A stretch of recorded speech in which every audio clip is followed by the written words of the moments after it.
நண்பர்களுக்கெல்லாம் என்னுடைய வாழ்த்துக்கள்.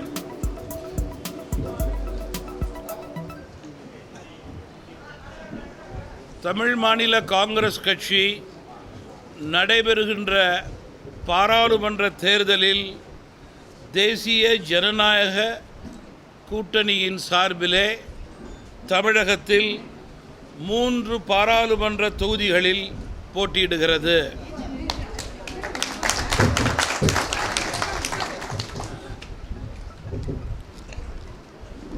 ஈரோடு பாராளுமன்ற தொகுதி, ஸ்ரீபெரும்புதூர் பாராளுமன்ற தொகுதி, தூத்துக்குடி பாராளுமன்ற தொகுதி ஆகிய 3 தொகுதிகளிலே எங்களுடைய வெற்றி வேட்பாளர்கள் போட்டியிடுவார்கள். முதலில் ஈரோடு பாராளுமன்ற தொகுதியிலே எங்களுடைய வெற்றி வேட்பாளராக மரியாதைக்குரிய அந்த மாவட்டத்தினுடைய தலைவர் திரு பி. விஜயகுமார் அவர்கள் போட்டியிடுகிறார்கள். அதேபோல ஸ்ரீபெரும்புதூர் நாடாளுமன்ற தொகுதியிலே அந்த மாவட்டத்தினுடைய தலைவராக செயல்பட்டு கொண்டிருக்கிற மரியாதைக்குரிய திரு வி.என். வேணுகோபால் அவர்கள் வெற்றி வேட்பாளராக போட்டியிடுகிறார்கள்.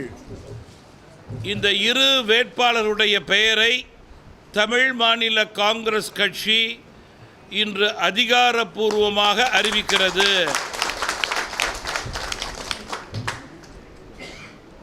நாளைய மறுதினம் தூத்துக்குடி பாராளுமன்ற தொகுதியினுடைய தமிழ் மாநில காங்கிரஸ் கட்சியினுடைய வேட்பாளரை அதிகாரப்பூர்வமாக அறிவிப்பேன். தூத்துக்குடியிலே எங்களுடைய தமாக கட்சியினுடைய மூத்த தலைவர்கள் ஒரு சிலர் நாளைய தினம்தான் வெளி மாநிலத்திலிருந்து தூத்துக்குடிக்கு வருகின்ற காரணத்தினால் நாளைய தினம் தூத்துக்குடியிலே எங்களது கட்சியின் சார்பிலே கலந்து பேசி வேட்பாளரை நாளைய மறுதினம் அதிகாரப்பூர்வமாக நான் அறிவிக்க இருக்கிறேன். 40 பாராளுமன்ற தொகுதிகள் புதுவை உட்பட தேசிய ஜனநாயக கூட்டணியில் உள்ள அனைத்து கட்சியினரினுடைய ஆதரவோடு தலைவர்களோடு மக்களை சந்தித்து வாக்கு கேட்டு வெற்றி பெறக்கூடிய நல்ல நிலையை தமிழ் மாநில காங்கிரஸ் கட்சி ஏற்படுத்தும் என்பதை தெரிவிக்க விரும்புகிறேன்.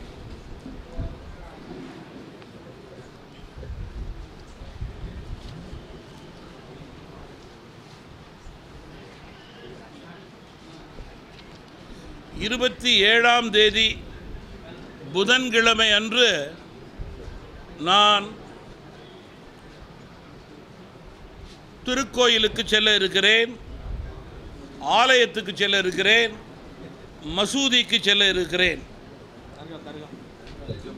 தர்காவுக்கு செல்ல இருக்கிறேன். இவைகளிலே வழிபட்டு பிரார்த்தனை செய்த பிறகு என்னுடைய பிரச்சாரத்தை 28ஆம் தேதியிலிருந்து தொடங்கி அடுத்த மாதம் ஏப்ரல் 17ஆம் தேதி வரை 21 நாட்கள் தொடர் பிரச்சாரம் செய்ய இருக்கிறேன். என்னுடைய பிரச்சார சுற்றுப்பயண விவரங்கள் விரைவில் அறிவிக்கப்படும்.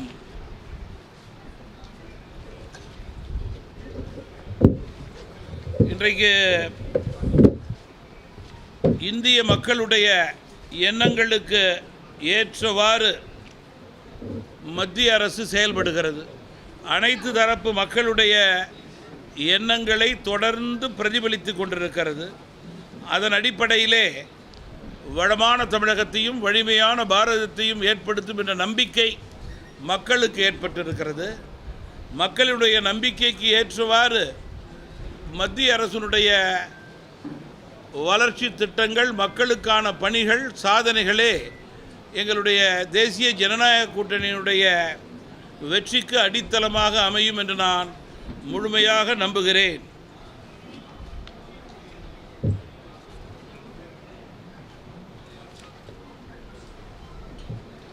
வேறு சார் நீங்கள் ஏதாவது கேட்குறீங்களா?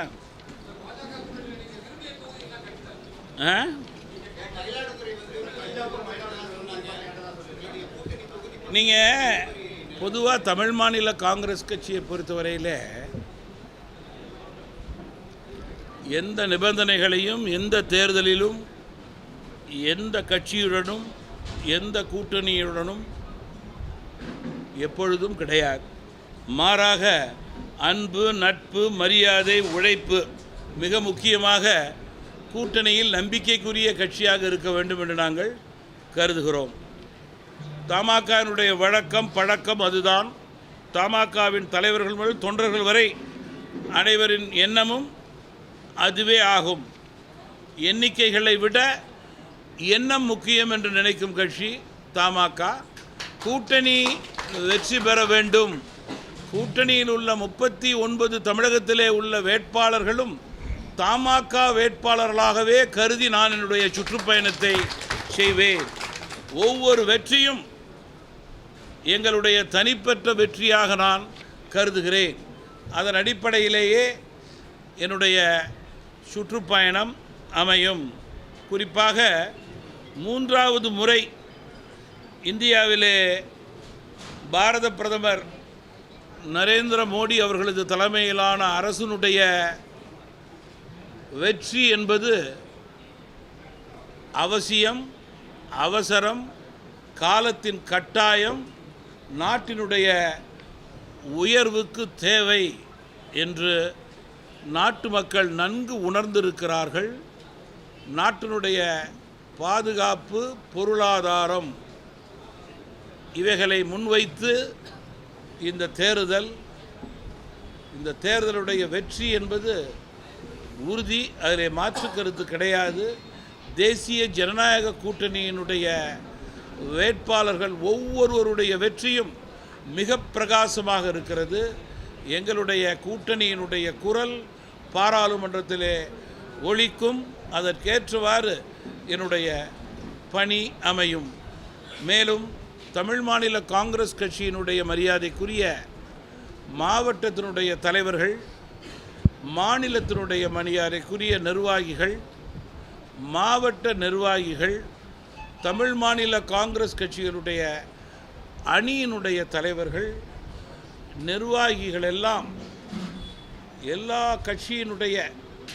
கட்சி என்றால் தேசிய ஜனநாயக கூட்டணியில் இருக்கின்ற அனைத்து கட்சிகளுடைய வேட்பாளர்கள் அறிவித்த பிறகு அவரவர் சார்ந்த கூட்டங்களிலே கலந்து கொண்டு தமாக சார்பிலே வெற்றி வியூகத்தை ஏற்படுத்தி அந்தந்த பாராளுமன்ற தொகுதியினுடைய வேட்பாளருடைய வெற்றியை உறுதி செய்வதிலே தமிழ் மாநில காங்கிரஸ் கட்சி அந்தந்த பாராளுமன்ற தொகுதியிலும் மாவட்டத்திலும் மிக முக்கிய கட்சியாக செயல்படும் என்பதை இந்த நேரத்திலே நான் உறுதியோடு தெரிவிக்க விரும்புகிறேன். வேறு ஏதாவது கேட்கணும்னா சொல்லுங்கள் சார்.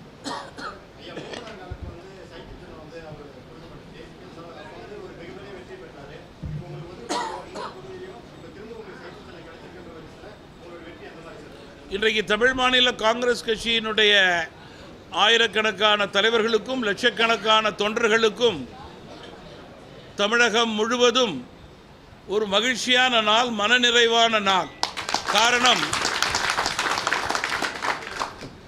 நீண்ட வருட எதிர்பார்ப்பு மீண்டும் மக்கள் தலைவர் மூப்பனார் இருந்த காலத்தில் இருந்த வெற்றி சின்னம் சைக்கிள் பெருந்தலைவர் காமராஜருடைய ஆசியோடு எங்களுக்கு கிடைக்க வேண்டும் என்ற எண்ணத்தின் அடிப்படையிலே மிகச்சரியாக மிக முறையான ஏற்பாடுகளை அதற்குண்டான கோட்பாடுகளை சட்டத்தின் வாயிலாக நீதிமன்றத்திலும் சரி தேர்தல் ஆணையத்திலும் சரி மிக நுணுக்கமாக எங்களுடைய மரியாதைக்குரிய வழக்கறிஞர்கள் ஆற்றிய செயல்பாடும் பணியும் இன்றைக்கு வெற்றியை தேடி கொடுத்திருக்கிறது. இந்த நேரத்திலே நான் எங்களுடைய மறைந்த தலைவர் திரு B.S. ஞானதேசியன் அவர்களை நன்றியோடு நினைத்து பார்க்கிறேன். அவர்கள் ஆரம்பித்த பணி இன்றைக்கு மரியாதைக்குரிய எங்களுடைய மூத்த இயக்கத்தினுடைய வழக்கறிஞர்கள் திரு சீனிவாசன் அவர்கள், திரு மகாதேவன் அவர்கள் போன்றவர்களுடைய நல்ல பணியின் காரணமாக இது வெற்றியடைந்திருக்கிறது. இவர்களுக்கு சிறந்த ஆலோசகராக மூத்த வழக்கறிஞர் நம்முடைய வழக்கறிஞர் டெல்லியிலே மிக சிறப்பாக செயல்பட்டு கொண்டிருக்கிற நந்தகுமார் அவர்கள் செயல்பட்டதையும் நான் நன்றியோடு நினைவு கூற விரும்புகிறேன். மேலும் வழக்கறிஞர்கள் குழு மிக முக்கியமான குழு. வழக்கறிஞர்களுடைய குழுவுக்கு நான் என்னுடைய வணக்கத்தை இந்த நேரத்தில் தெரிவிக்க விரும்புகிறேன். இன்றைக்கு மத்திய அரசினுடைய தொடர்ச்சி நாட்டினுடைய வளர்ச்சி, அதில் எந்த மாற்று கருத்தும் கிடையாது. தமிழகத்திலே மீண்டும் எங்களுடைய NDA கூட்டணி வெற்றி பெற வேண்டும், அதற்கு தமிழக மக்கள் வாக்களிக்க வேண்டும் என்பது எங்களுடைய வேண்டுகோள்.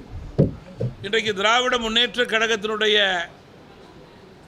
ஆட்சி மக்கள் விரோத ஆட்சியாக தமிழகத்திலே செயல்பட்டு கொண்டிருக்கிறது. கொடுத்த வாக்குறுதிகளை முழுமையாக நிறைவேற்றாத அரசாக 3 ஆண்டுகள் ஒரு அரசு ஆட்சியிலே பணியாற்றி மக்களை ஏமாற்றி கொண்டிருக்கிறது. காத்திருந்த மக்களை ஏமாற்றிய அரசு என்று பெயர் வாங்கிய அரசாக திமுக அரசு செயல்பட்டு கொண்டிருக்கிறது. புதிதாக வாக்குறுதிகளை கொடுத்து மக்களை ஏமாற்ற நினைக்கிறார்கள். இனியும் தமிழக மக்கள் திமுக ஆட்சியினுடைய வாக்குறுதிகளை நம்பி ஏமாற ஒருபோதும் தயாராக இல்லை. ஏற்கனவே நீட் தேர்வு ரத்து செய்கிறேன் என்று தேவையில்லாமல் ஒரு அறிக்கையை கொடுத்து அது கேள்விக்குறியாக இருக்கிறது. நடக்க முடியாததை நடத்தி காண்பிப்பேன் என்று தவறான தகவலை பெற்றோரிடம் கொடுத்து இன்னும் மாணவர்களையும் பெற்றோர்களையும் குழப்பிக் கொண்டிருக்கிறார்கள். நம்முடைய மாணவர்களோ தமிழகத்திலே கிராமம் முதல் நகரம் வரை மற்ற மாநிலங்களிலே உள்ள மாணவர்களுக்கு சவால் விடும் வகையிலே இன்றைக்கு செயல்பட்டு கொண்டிருக்கிறார்கள் என்பதை இந்த அரசு உணர வேண்டும் என்று நான் அதற்கு புள்ளி விவரங்களே எடுத்துக்காட்டு என்று நான் குறிப்பிட விரும்புகிறேன். டீசல் விலை, பெட்ரோல் விலை குறைவு என்னானது, சமையல் எரிவாயு விலை குறைவு என்னானது என்று தமிழக மக்கள் ஆட்சியாளர்களை பற்றி கேட்க இருக்கிறார்கள். கல்விக்கடன், மகளிர் உரிமை தொகுதியிலே பாகுபாடு, விவசாயிகள் கடனை முழுமையாக ரத்து செய்யவில்லை என பல வாக்குறுதிகளை நிறைவேற்றுவார்கள் என்று நினைத்து மக்கள் வாக்களித்தார்கள். கொடுத்த வாக்குறுதியே நிறைவேற்றிய தவறிய இந்த அரசுக்கு புது வாக்குறுதிகளை கொடுப்பதற்கே தகுதியற்றவர்கள் என்பதுதான் எங்களுடைய கருத்தாக இருக்கிறது.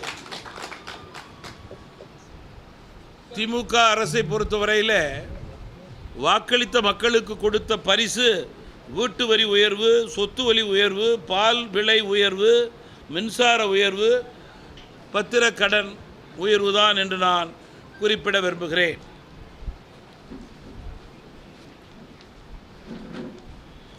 போதைப் பொருளை தமிழகத்தில் இன்னும் தடுக்க முடியாத அரசாக தமிழக அரசு செயல்படுவது வேதனைக்குரியது, வருத்தத்துக்குரியது. இன்றைக்கு இந்தியாவிலே தேசிய ஜனநாயக கூட்டணியை எதிர்த்து ஒரு கட்சி இருக்கிறது. தலைமையே இல்லாத ஒரு கூட்டணி இந்தியாவை சுற்றி வந்து கொண்டிருக்கிறது. இந்தியாவுக்கு இன்றைக்கு தேர்தல் என்றால் யார் பிரதம அமைச்சர், யார் இந்தியாவை ஆளப்போகிறார்கள், யார் இந்தியாவுக்கு நம்பிக்கை கொடுக்க போகிறார்கள், இந்தியாவினுடைய பாதுகாப்பை யார் உறுதி செய்வார்கள், இந்தியாவுடைய பொருளாதார வளர்ச்சியை யார் மேலே எடுத்து செல்வார்கள் என்பதுதான் மக்களுடைய கேள்வி. அந்த கேள்விக்கு தலைமை இல்லாத கூட்டணி இந்தி கூட்டணி என்பதிலே மாற்று கருத்தே இருக்க முடியாது.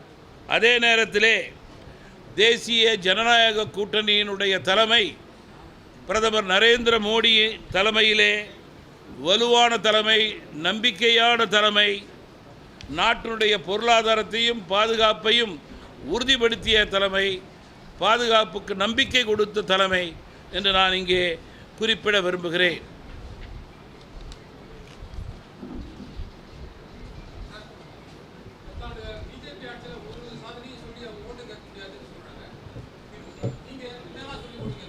பத்தாண்டு சாதனையிலே பிஜேபியினுடைய சாதனையை சொல்லி ஓட்டு கேட்க முடியாது என்று ஒரு கட்சி மக்களிடம் போய் சொன்னால் அதற்கு வாக்குச்சீட்டின் மூலமே அந்த மக்கள் பதிலளிப்பார்கள். கோவிடுக்கு பிறகு வளர்ந்த நாடுகள் கூட இன்னும் பல நாடுகளிடம் கையேந்தி கொண்டிருப்பதை நான் நினைவு கூற விரும்புகிறேன். அப்படிப்பட்ட நாடுகளுக்கு உதவிக்கரம் நீட்டும் நாடாக இன்றைக்கு இந்தியா செயல்பட்டு கொண்டிருக்கிறது என்றால் இந்திய திருநாட்டினுடைய பிரதமர் நரேந்திர மோடியினுடைய ஆளுமை, வளர்ச்சியடைந்த நாடு, சூப்பர் பவர் என்று கூறும் நாடுகளெல்லாம் 15 கோடி 20 கோடி மக்கள் தொகைதான். 140 கோடி கொண்ட மக்களை பாதுகாத்த பிரதமர் இந்திய பிரதமர் என்பதை யாரும் மறக்க முடியாது. இந்தியாவில் உள்ள அத்துணை மாநிலங்களையும் ஒன்றுபடுத்தி வேற்றுமையிலே ஒற்றுமைதான் எடுத்துக்காட்டு என்று கோவிட் நேரத்திலே நாட்டை மீட்ட அரசு பாரதிய ஜனதா அரசு என்று எங்களால் மார்தட்டி சொல்ல முடியும். இன்னும் 80 கோடி மக்களுக்கு உணவளித்து கொண்டிருக்கிற அரசு மத்திய அரசு என்பதை எதிர்கட்சிகள் மறந்துவிடக்கூடாது.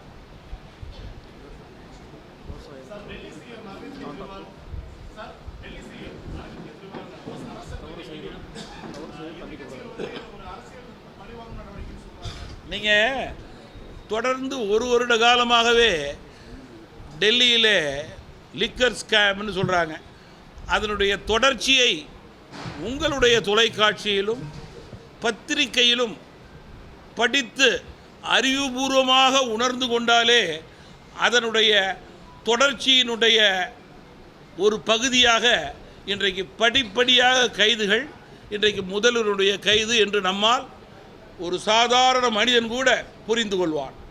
அதனுடைய நோக்கம் எவ்வளவு பெரிய ஊழலாக இருந்திருக்குமே, ஆனால் இத்தகைய நிலைக்கு அந்த கட்சி தள்ளப்பட்டிருக்கும் என்று ஒரு பாமரன் கூட யோசிப்பான் என்பதிலே மாற்று கருத்து இருக்க முடியாது. மக்கள் பணத்தை வெகு சுலபமாக சுரண்டி விடலாம் என்று மத்தியிலே பிரதமர் தலைமை இருக்கும்போது இனி யாரும் எந்த மாநிலத்திலும் நினைக்கக்கூடாது, நினைக்க முடியாது. அதற்கு அவர்கள் சட்டத்தின் மூலம் முறையாக சரியாக முற்றுப்புள்ளி வைப்பார்கள்.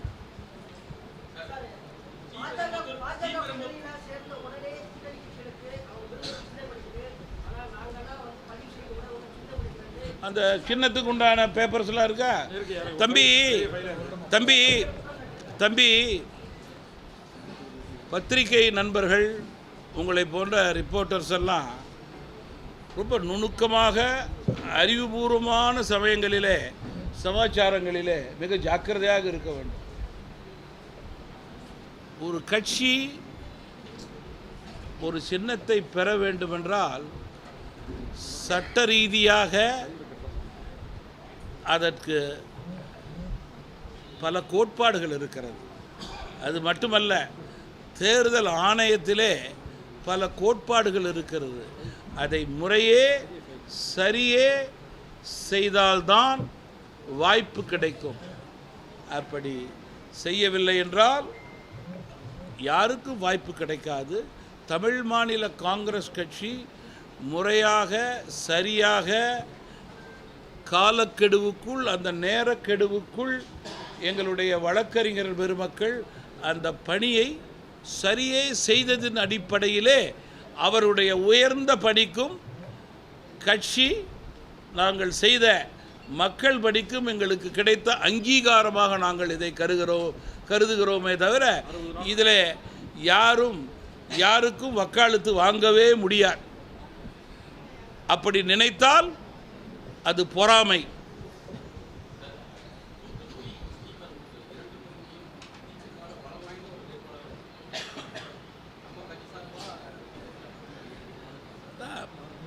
நம்முடைய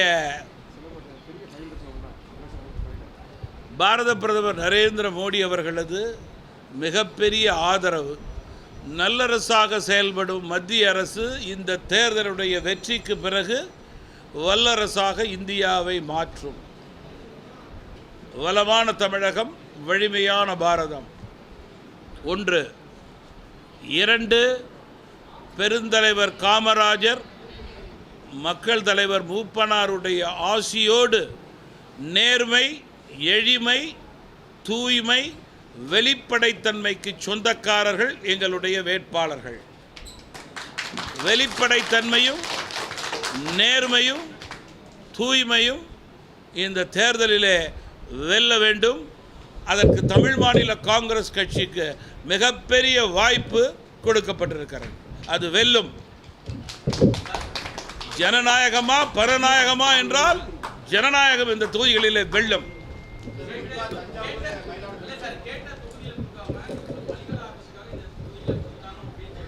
கேட்ட தொகுதிகளிலே எங்களுக்கு வேண்டிய தொகுதிகளை நாங்கள் பெற்றுக்கொண்டோம் என்ற மன நிறைவு தமிழ் மாநில காங்கிரஸ் கட்சிக்கு இருக்கிறது. தமிழ் மாநில காங்கிரஸ் கட்சியை பொறுத்தவரையிலே எங்களுக்கு எந்த விதமான அழுத்தமும் எந்த தொகுதிக்கும் கொடுக்க வேண்டிய அவசியமில்லை, அந்த அவசியமும் ஏற்படவில்லை என்பதை இங்கே நான் தெரிவிக்க விரும்புகிறேன்.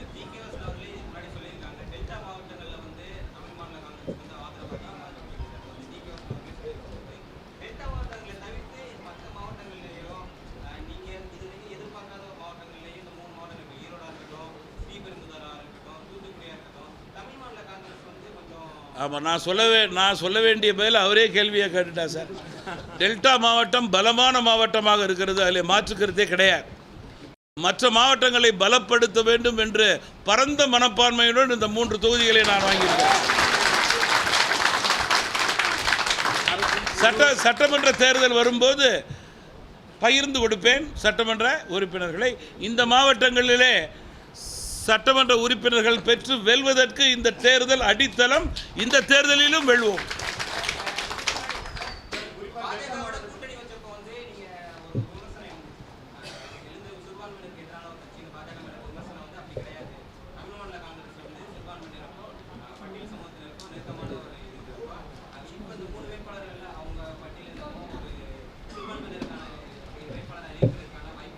எங்களுடைய மரியாதைக்குரிய கட்சியினுடைய மூத்த தலைவர் பெருந்தலைவர் காமராஜர் காலத்திலே மாணவர், மக்கள் தலைவர் மூப்பனாருடைய சுகதுக்கங்களிலே கட்சியிலே கலந்து கொண்டவர், முனவர் பாட்சா ஜெனரல் செக்ரட்டரியாக இருக்கார். அந்த ஒரு எக்ஸாம்பிள் போதும் சார். இஃப்தார் பார்ட்டி நாங்கள் நடத்தின விதமே தமிழகத்திற்கு ஒரு எடுத்துக்காட்டு.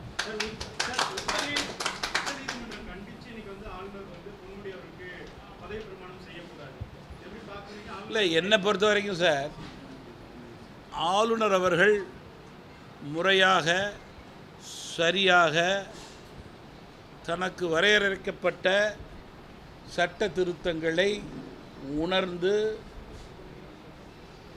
சரியான கோட்பாடுகளை ஏற்று அதற்கேற்றவாறு சட்ட நிபுணர்களோடு பேசி முடிவெடுத்து தக்க நேரத்திலே உரிய செயல்பாடை அவர்கள் செய்வார்கள். அதுக்கு தான் நான் தான் சொன்னேன், ஆளுநரை பொறுத்தவரையிலே அரசு எதிர்பார்க்கிற மாதிரி அவர்கள் நினைத்த நேரத்தில் முடிவெடுப்பதற்கு இங்கே ஆளுநர் கிடையாது. ஆளுநருக்கு என்று சட்டத்திலே ஒரு இடம் உண்டு, ஒரு மரியாதை உண்டு. அவர்கள் தன்னுடைய சரியான நேரத்தை எடுத்துக்கொண்டு உண்மை நிலையை புரிந்து அறிந்து தெரிந்து அதற்கேற்றவாறு தன்னுடைய சரியான பணியை முறையே செய்து கொண்டிருக்கிறார்கள்.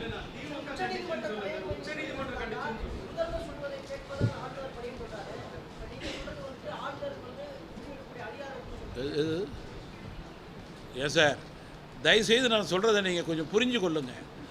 ஆளுநருக்கு என்று சில அதிகாரங்கள் உண்டு. அந்த அதிகாரத்திற்கு உட்பட்டு அவர்கள் வல்லுநர்களோடு கலந்து கொண்டு அவர்கள் நேரத்தை எடுத்துக்கொண்டு சரியாக தன்னுடைய பணியை செய்கிறார் என்று கூறுவதும் நீங்கள் கூறுவதற்கும் வித்தியாசம் இருக்கிறது. தன்னுடைய வரையறைக்கு உட்பட்டு முறையாக சரியாக தனியாக செயல்படுகிறார்.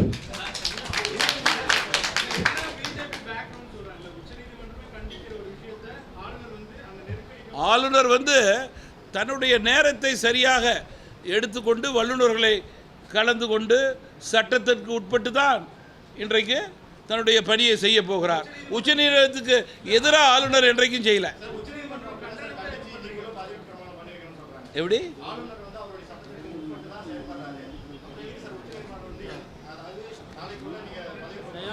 அதுக்குள்ள ஆளுநர் தன்னுடைய லீகல் ஸ்டடீஸை முடிச்சு பண்ணி கொடுத்துருவார். அவ்வளோதானே சார். நீங்கள் சார் இதை நான் தம்பி வரேன் தம்பி, எப்படி கேட்டாலும் நான் இப்படி தான் சொல்லுவேன். நீங்கள் தேர்தல் அறிவிப்பு சட்ட விதிமுறைகள் அவருடைய டைம் எடுத்துக்கிட்டு முறைப்படி செய்கிறார். ஆளுநர் எந்த காலத்திலையும் கோர்ட்டை மீறவில்லை.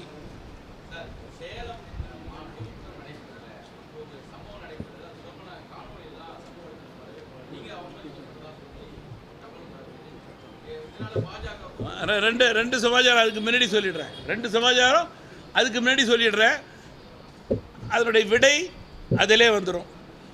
முதல்ல பெருந்தலைவர் காமராஜரை பற்றியும் அவருடைய மதிய உணவு திட்டத்தை பற்றியும் பிரதமர் கூறியதற்கு தமிழ் மாநில காங்கிரஸ் கட்சியின் சார்பில் மட்டுமல்ல தமிழக மக்களே பெருமைப்படுகிறார்கள்.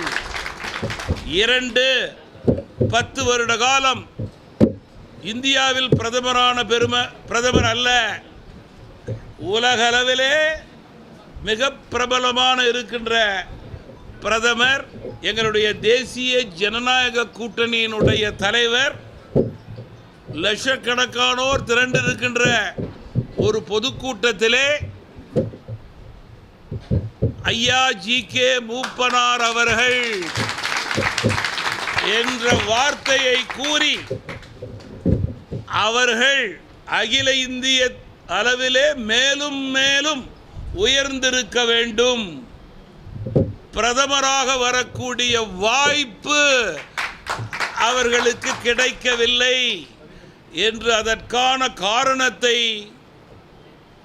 கூறியதை நான் நினைவு கூறி, அந்த ஜி.கே. மூப்பனாருடைய மகன் நான் என்பதையும் உங்களிடம் நினைவு கூறி, இதற்கு மேல் என்னுடைய கட்சிக்கும் தொண்டனுக்கும் எந்த மரியாதையும் தேவை கிடையாது. அன்றைக்கே பிரதமரிடம் அவர்கள் வந்த உடனேயே என்னுடைய கட்சியின் சார்பிலே, குடும்பத்தின் சார்பிலே நான் என்னுடைய நன்றியை தெரிவித்துக் கொள்கிறேன் என்று கூறினேன்.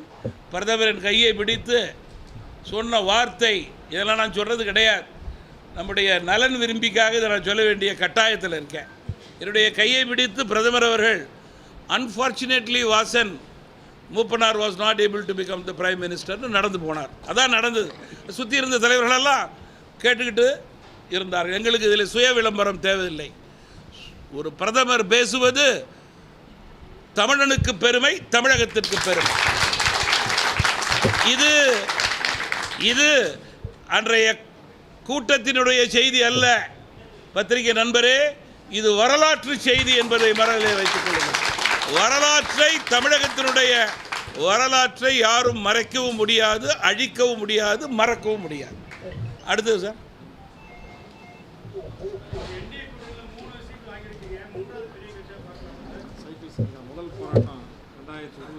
நம்ம சைக்கிள் சின்னம் சொன்னீங்கல்ல சார், சைக்கிள் சின்னத்திற்கான போராட்டம் 9/1/2015 துவங்கி 9/1/2015 துவங்கி நேற்று வெற்றி கிடைத்திருக்கிறது.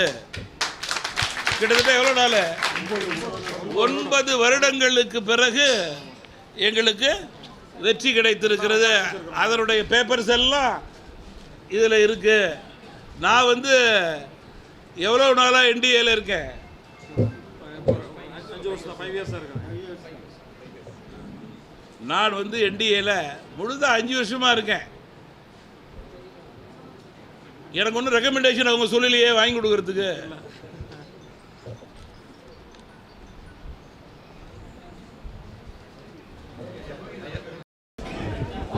ஏன்னா இது ஒரு முக்கியமான தகவல் நான் கொடுத்தாகணும், தயவு பண்ணி கேட்டுங்க. முக்கியமான தகவல் கொடுத்தாலும் தயவு பண்ணி கேட்டுங்க. சிலருக்கு புரியணுங்கிறதுக்காக நான் இதை சொல்கிறேன். ஏன் சார், அவர் கேட்டதுக்காக சொல்லலை, சிலருக்கு புரியணுங்கிறதுக்காக நான் இது சொல்கிறேன். சில நேரங்களில் நம்ம தொலைக்காட்சியில் இவங்களுக்கு அவங்க வணக்கம் சொல்லலை, அவங்கள பார்க்கல, கோபமாக இருக்காங்கன்னு வருது. தொலைக்காட்சி எடுக்கிறது எங்கேயோ நிற்கிறாங்க, மேடை எங்கேயோ இருக்குது, தலைவர்கள் எங்கேயோ இருக்கிறாங்க. ஆனால் என்ன காரணத்துக்கு அதுபோல் அந்த தொலைக்காட்சியிலே வருகின்றது என்று எனக்கு புரியவில்லை. பிரதமர் அவர்களை பொறுத்தவரையிலே சேலம் கூட்டத்திலே ஒவ்வொரு தேசிய ஜனநாயக கட்சியினுடைய கூட்டணி தலைவர்களோடு கலந்து பேசி தான் அன்றைக்கு சென்றிருக்கிறார். ஒவ்வொருட்டையும் கலந்து பேசி கூட்டம் முடிஞ்சோன்னே பேசிட்டு தான் போயிருக்கார். அதனால் பிரதமரை பற்றி யாரும் தவறான தகவல்கள் இதுபோல் தொலைக்காட்சிகள் கொடுக்க வேண்டாம். தொலைக்காட்சி எங்கேருந்தோ எடுக்கிறீங்க, யார் தகவல் கொடுக்குறா, யார் இது போல் மேலே இருந்து சொல்கிறான்னு எனக்கு தெரியல. அதனுடைய உள்நோக்கம் என்ன என்பது எனக்கு கேள்விக்குறியாக இருக்கிறது என்பதை வருத்தத்தோடு நான் தெரிவிக்க விரும்புகிறேன்.